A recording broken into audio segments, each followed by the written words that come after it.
You're handling your money wrong. When I was told that, I laughed, and I'm sure you're laughing at me now. Why? Because you're probably following the 60-30-10 or 75-10-15 or some other money rules that you found online from a finance guru just like I was. But what if I told you that the rich don't follow the same money rules that you and I find online? Instead, they strategize the behavior of money around them to their own benefit. For instance, all of our lives, we've been taught to pay our bills on time, invest our money, save before spending, and always prioritize paying others first. However, the rich people don't see it that way. Rich people pay themselves first before paying anyone else, and they even stop saving their money altogether. It contradicts everything we've been taught about personal finances, doesn't it? I thought the same, and I was quite shocked because just like you, I was following all different money rules that I could find, hoping to achieve the financial freedom that all of these money rules were promising. Because I didn't come from money, and most of what I know about finances comes from the mistakes that I've made. So the idea of paying myself first and skipping savings felt completely alien to me.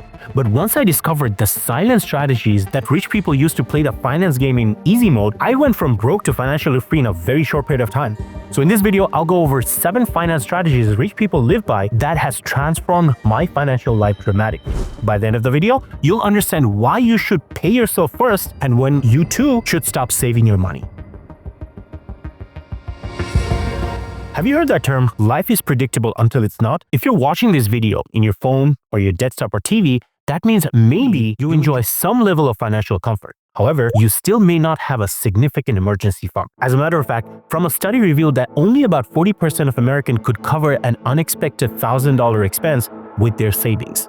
An emergency fund is crucial for handling unexpected finances like medical bills, car repair, hurricanes if you're in Florida, job loss, home repair, or any unexpected expenses. The goal of an emergency fund is to keep you from going into debt or selling assets when life throws a curveball at you. It gives you the freedom to handle financial surprises without sacrificing your long-term financial health. But how do you determine how much do you need for an emergency fund? How much do the rich save? If you ask anyone, how much should you save for an emergency fund, most gurus will respond with 6 to 8 months worth of living expenses without any income. That should do the trick. But this amount varies depending on multiple factors, which we'll get into in a little bit. It's your safety net for rainy days, making sure that you're covered for emergencies without going into debt. But how do you get to that? Here are 5 steps to start an emergency fund. Set a goal. Determine your monthly expense and multiply that by the number of months you want to save. Start small. Even saving $500 to $1,000 is a solid first step, giving you enough for minor emergencies. Automate your savings.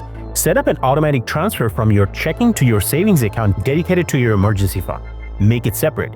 Keep your emergency fund in a separate savings account, ideally in a high-yield savings account to earn some interest. Prioritizing your budget.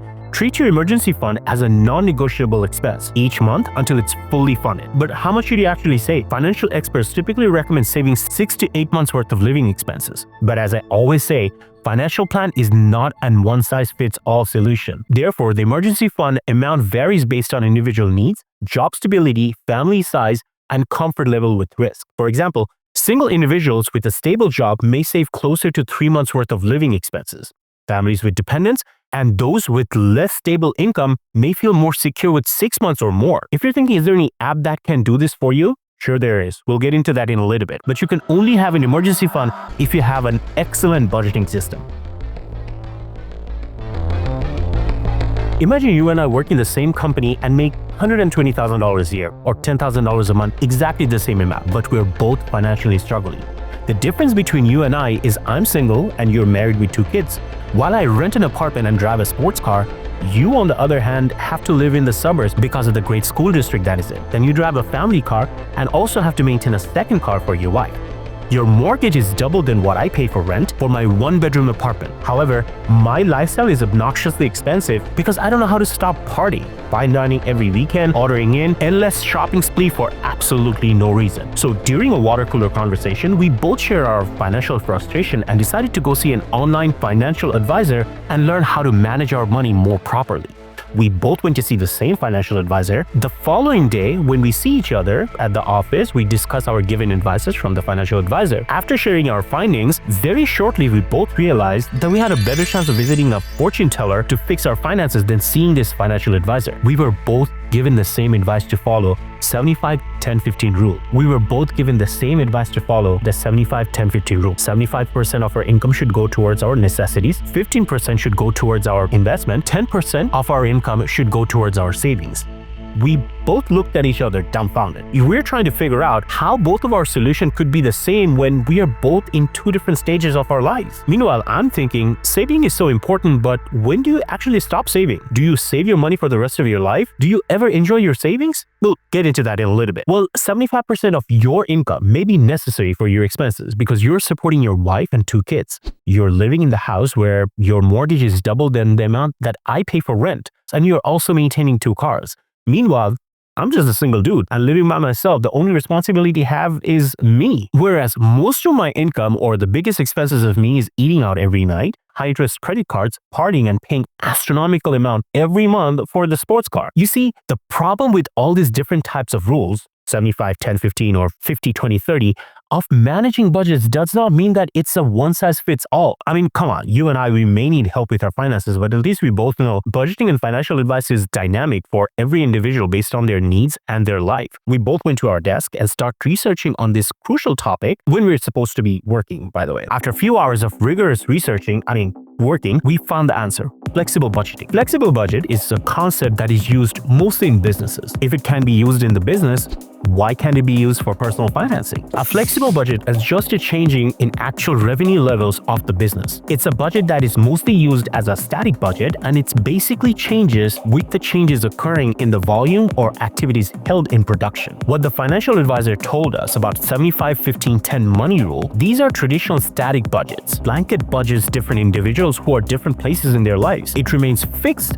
regardless of their actual income, often left us unprepared for sudden changes in our life. On the other hand, flexible budget, as the name suggests, it adjusts to changes in actual income level and for every individual in different stages of their lives. For instance, payment on credit card may be in the needs portion for you since you're prioritizing killing high interest costs because you're looking forward to move into a bigger home, whereas the same payment may be split between savings and wants based on my needs/benefit analysis. So when you're learning to budgeting like the rich, remember, it's not one size fits all. Your budget reflects on your income and your responsibilities. But before any of the responsibility, you're responsible to pay yourself first, which we'll get into later on in this video. The second factor is to make your money work for you by acquiring assets and help build passive income to build real wealth, which we'll get into next. And if you're thinking about the best budgeting apps to manage your money, here are a few suggestions: Zeta, Honeydew, You Need a Budget, Mint by Intuit, Thriller. These are some of the few paid and unpaid apps suggestions that I can think of will help you manage your budget wisely. And speaking of making wise choices, my name is Tasvir Mirza. I'm a realtor and a diversified investor, and I document everything I've learned about finances, mainly from the mistakes that I've made, right here on this channel. If you're ready to ditch the outdated money rules that aren't working for you anymore and discover strategies that actually lead to financial freedom, make sure you hit the like button and turn on the notification bell. And while you're down there, consider liking this video so it can reach other viewers like you. Rich people don't just get rich by holding on to their cash. Even if you don't have money, it's important to start investing. But if you don't have money, what the f are you gonna invest? Let me tell you. Meet Mark Kruger. Him and his wife had a combined income of $59,000 per year back in 2014, working as a cell phone rep and his wife as a veterinary technician. He wanted to provide more for his family with his 2 kids, but with $59,000 per year, that was quite hard in Des Moines, Iowa, where he was living with his family. In 2015, they decided to purchase their first home for $92,000 with a savings and $1,000 first-time homebuyer's credit. Remember the price, he paid $92,000. Matt was inspired by his father-in-law, who was a grocery store worker turned real estate investor. So the first house he bought, he lived in it while renovating it themselves, learning through, of course, YouTube, and spends $5,000 on the renovation. They bought a second home a little after and rented the first home out for $1,200 a month, netting $550 after expense. And that's how it started. Bought subsequent properties using their house hacking strategies with 3% down payment. Sold the first home in 2017 for $145,000. Remember, they bought it for $92,000 and reinvested that profit into a new property and continues to renovate, rent, and build equity, maintaining a steady monthly income from long-term rentals. And things would have been just perfect if they would have just continued with this process. But during the height of the pandemic in 2021, they took a $150,000 HELOC to buy and renovate